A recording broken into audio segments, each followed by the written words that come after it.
Referee সহ এ যেন 12 জন মিলে খেলল আর্জেন্টিনা। মিশরের নিশ্চিত গোল ভিএআর দেখে বাতিল করলেন রেফারি। ফুটবল বিশ্বে আবারও শুরু হয়েছে তীব্র বিতর্ক। প্রশ্ন উঠছে, ফিফা কি আসলেই চায় না কোনো মুসলিম দেশ বা দল বিশ্বকাপ জিতুক? মিশরের বিপক্ষে এমন এক বিতর্কিত জয়ে এখন তীব্র সমালোচনার মুখে লিওনেল মেসির দল। ঘটনাটি ম্যাচের ঠিক 57তম মিনিটের।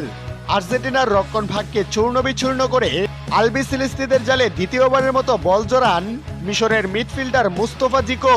কোনো অফসাইড নয়, কোনো সন্দেহ নেই, একেবারে নিখুঁত এক ক্লিন পাস থেকে চোখ ধাঁধানো গোলটি করে মিশর। আনন্দে মেতে উঠে পুরো মিশর শিবির। জার্সি খুলে বনু উল্লাসে মাথেন গোলদাতা মুস্তফা জিকো। কিন্তু এই আনন্দের স্থায়িত্ব ছিল মাত্র কয়েক মুহূর্ত। মিশরের উদযাপনের মাঝে আচমকা বেজে উঠে রেফারির বাঁশি। জানা যায়, কাউন্টার অ্যাটাক বা পাল্টা আক্রমণে যাওয়ার সময় আর্জেন্টিনার ডিফেন্ডার লিসান্দ্রো মার্তিনেজকে ফাউল করা হয়েছিল।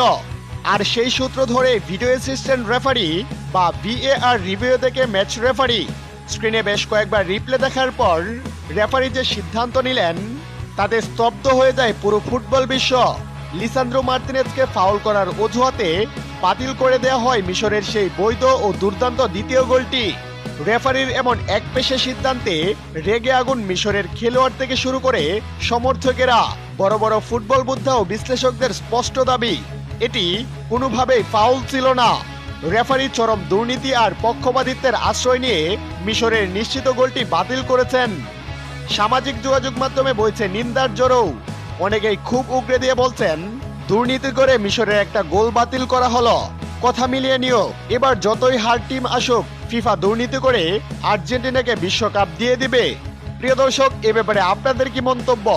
এটি কি সত্যিই ফাউল ছিল নাকি স্রেফ একটি দুর্নীতি? আপনাদের মহামূল্যবান কমেন্টটি আমাদের ভিডিও নিচে জানাতে ভুলবেন না। ধন্যবাদ।